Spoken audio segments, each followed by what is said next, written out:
Welcome to a special edition on YSN Live with Spotlight Media and Spotlight Illustrated. Tonight we have a special announcement for you. We're welcoming in a brand new football coach, the Louisville Leopards. Coach Matt Furino is here with us tonight, and we're excited to learn everything we can learn about Coach Furino and getting ready to go with the Louisville Leopards. Coach Furino, welcome to the show. Thank you. Coach, we have a lot of people watching, and they're going to want to know a little bit about you. Would like to kind of just maybe tell us a little about your coaching experience. Well, I started my career out and finished my career at Field, which is just north of you guys in the Portage County. I've taught there for 34 years. I'm finishing up. This will be 35 actually right here, and retiring from there. Ended up going to school there, and then coming back and being the head coach. I got the head coaching job first in 1996. And I was the head coach for about 12 years. And I actually had a daughter. We live in Hartville, Uniontown. And I had a daughter that was a pretty good volleyball player. All right. And I wanted to watch her play. So I stepped down for a few years.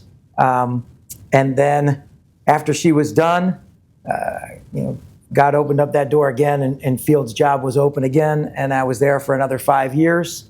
And then another daughter came, and I stepped back and watched her. And then while I was watching her, because she played at Lake, I coached with Dan DeGeorge for a few years and got to be able to go from practice right to volleyball and watch my kid. And it was great, a great experience. And then Field called me back and asked me to come back and try and build the program up again. And I came back and was there for 5 years, and was going to coach this past year. I probably would be there still, to be honest with you. I love my days there, but my mom fell ill, and I was helping my dad take care of her, and I knew it was just too much. And when you take a year off, if you still want to do it, and I still wanted to do it. So when I saw the Louisville job was open, I thought, I'm going to throw my hat in the ring. Fantastic. So that's up until right now. I know that's a mouthful. Yeah, it's fresh off. Today was the day they hired you. Yeah. So we get you in here. It's exciting. Coach, just in listening to you, a little bit that I read about you, can easily tell that you're a family man. And it comes out in the theme of what you just said. Family's important. Those values of family, is that what you bring into your coaching then? Yeah, at Field, if you talk to anybody there, they'd say that I call my kids brothers.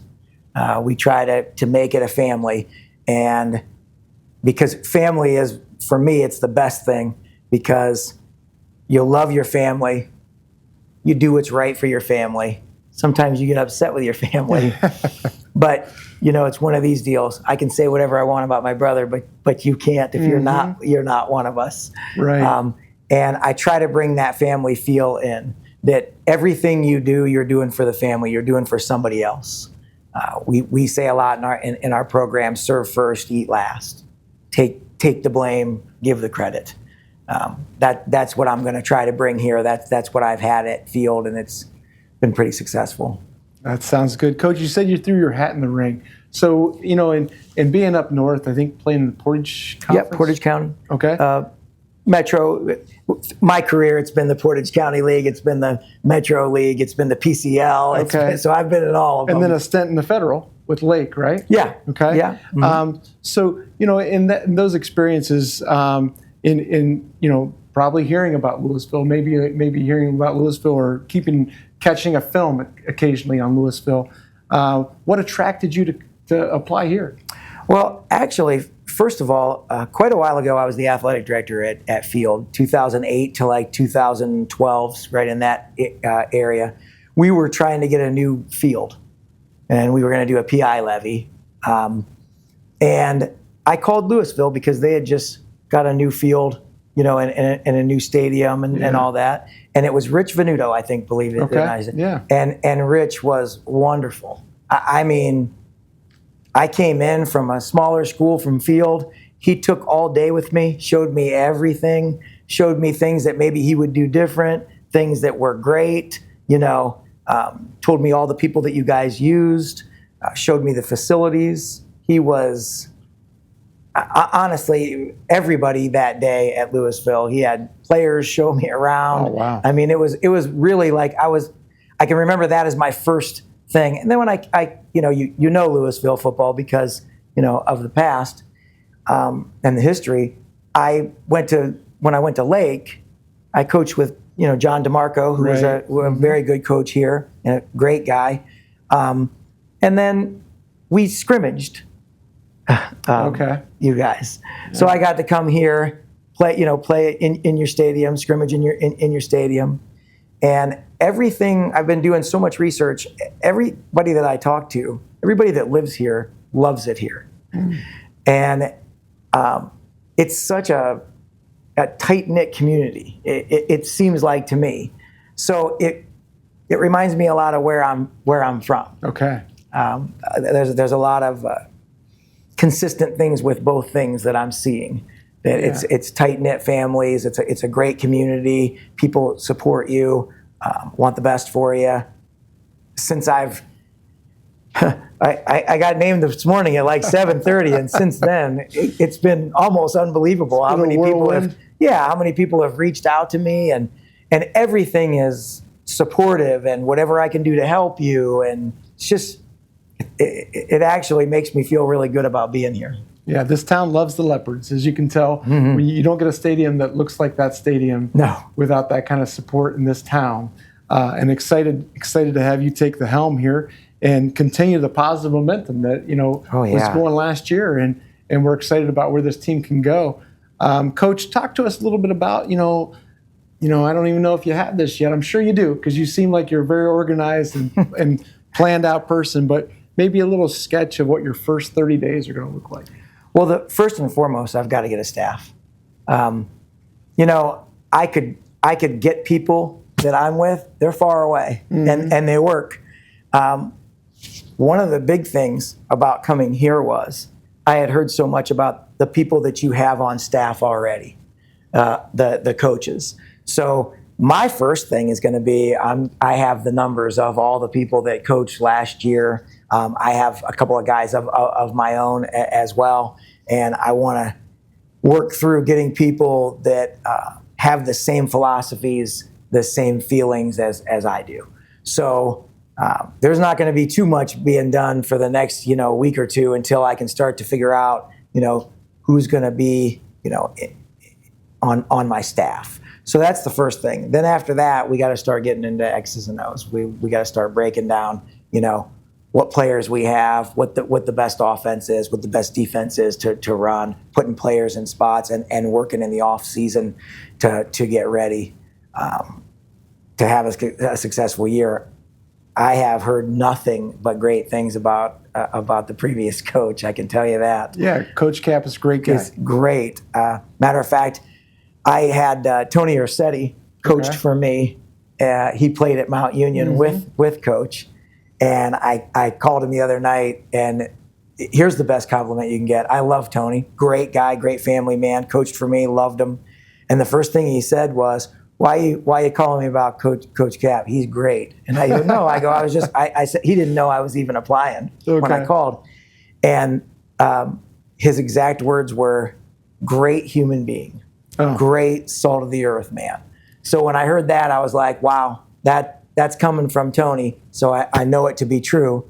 And to come into a program that has someone that has, salt of the earth behind them, that's pretty big. That is pretty so big. It makes me feel like what I'm doing is going to blend very well with what he's been doing here, for the last couple of years. Yeah, from what I've read about you and what I've learned here today, that it does sound like a very similar thing. I know you started some things like Fellowship of Christian Athletes at Field. 19 years ago, we started that, and it was one of my first questions.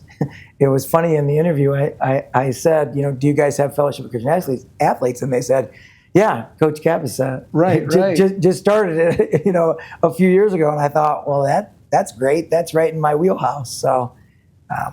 I think there is a lot, even though we don't know each other, I think there is a lot of similarities there. Yeah. From what I've heard of what type of man he is and how he wants to run the team. So that's great that you're not going from one thing to something that's totally different.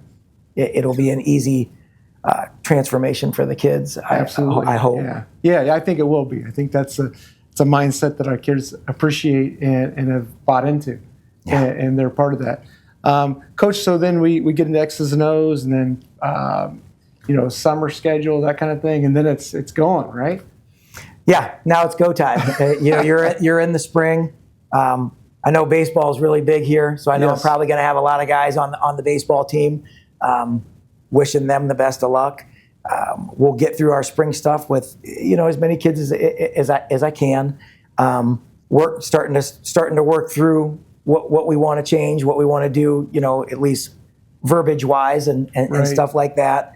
Having meetings with the kids, doing some different activities, and then right after baseball season, now we're going to have our camp.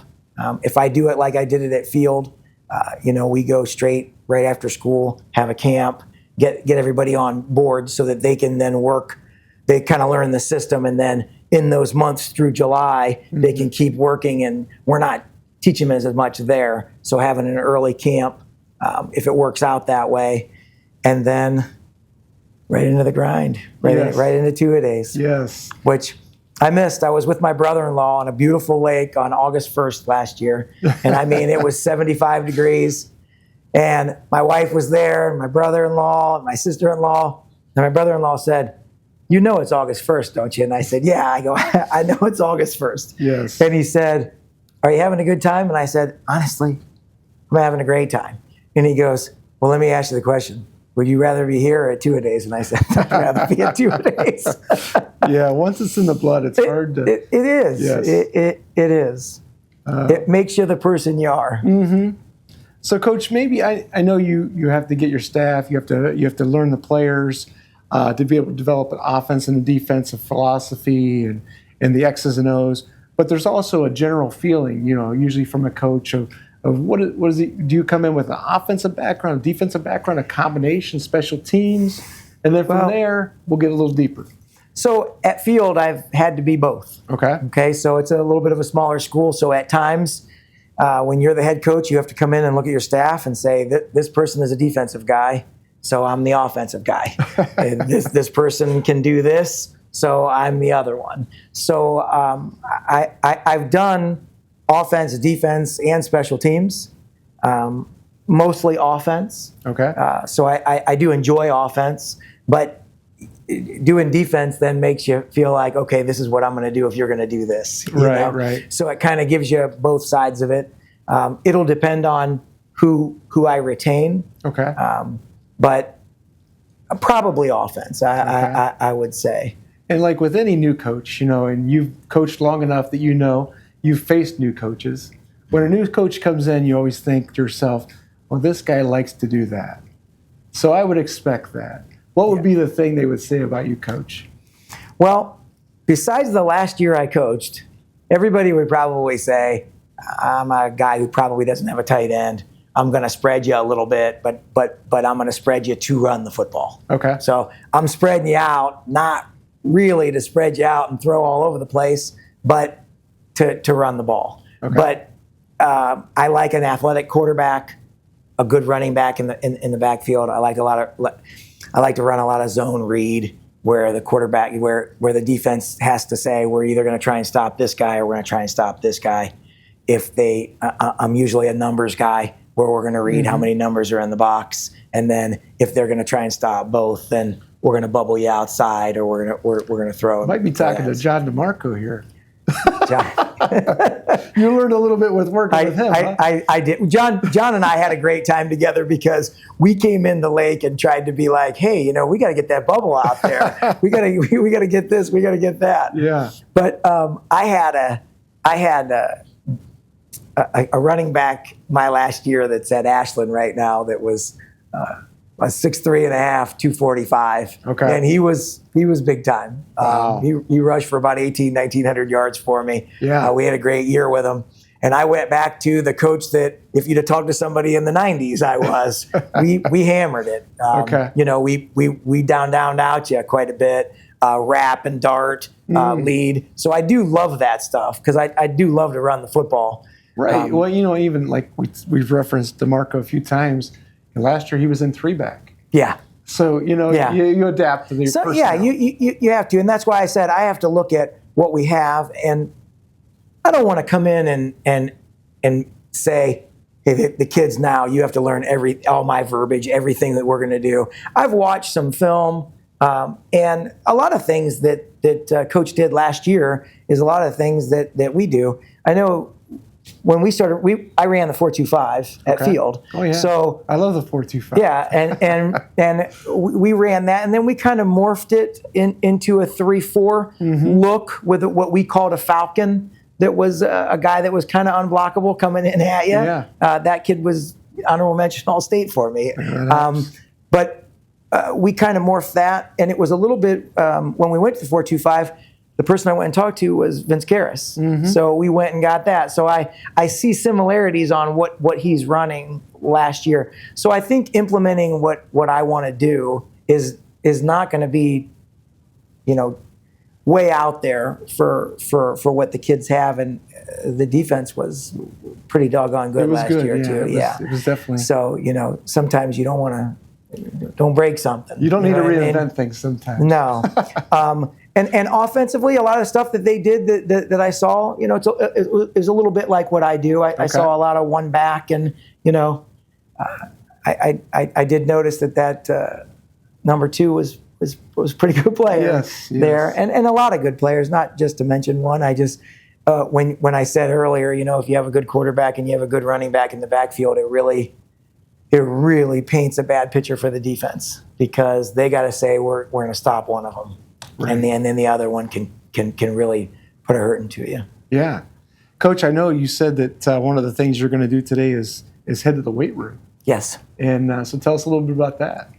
Well, I talked to Tyler, the strength, which he, in the brief time that I've met him, he's Did he correct awesome. you to call him Quaz yet? Or no, is he going with Tyler? but I will say this. I have talked to some people and know I call him Quaz. But he did not. I've called him Tyler every time. So I think he's maybe just being respectful to his elders. But actually, after the interview, I'm meeting him at the weight room, and he actually called a couple of the seniors, and they're actually coming down today. So I'm going to meet a couple of them and the guys that were in there, and he's going to give me a tour, show me all the stuff. That should be interesting today. Oh, that'll be exciting. I mean, that's, really what it comes down to is players. And getting to know those guys and getting to see the weight room and where they're preparing because they spend more time in there than they do on the football field. They spend more time of the year there. Where I'm grateful and lucky is that you guys had here while I wasn't here, a great person in Tyler, a great weight room, and a great coach was pushing them to get stronger and get ready, for big teams. Yeah. And that is, you come in as a new coach to have that already intact, it takes a lot of weight off your shoulders. It really does. Right. It's helpful that the school system has given them the opportunity to lift during the school day. With and just kind of going back to that, having players that play multiple sports. And so, it gives them an opportunity to still get stronger because if they're playing 2 or 3 sports, there just isn't a lot of time to lift outside of the school day. And it also, for me, it took a lot of time out of our practice time. Right. Because I didn't lift all season to not lift in season, and everybody loses their strength. You get your strength in the off season, and then you maintain it in football season. And maintaining it means you have to lift. And that means practice goes longer. That means that you're tired when you're lifting. It's 7:30, 8 o'clock when you're getting home for the players. For the players. That's not normal for the coaches. No. But you got to put in that time, and to know that, when we start practice, when we're done with practice, we're done. Right. That's 45 minutes to an hour and a half of time, twice a week that you can just say, hey, I know Tyler's got my back. Yeah, he does a fantastic job. And like I said, the fact that the school hasn't doing it during the day is great. And Coach, so now going with that in multi-sport athletes, what are you thinking about multi-sport athletes? Heard you say a little bit about it earlier. Coming from a smaller school, all the athletes play all the sports. And I love that. I don't have to say this anymore because I'm here.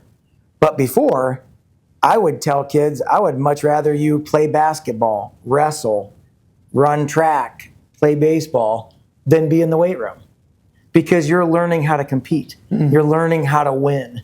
You're learning, and you're developing family there too that's going to help us in our football progress too.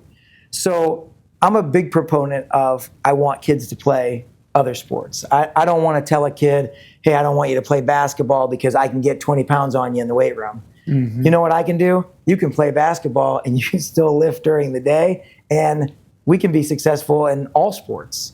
Right. And that's the way,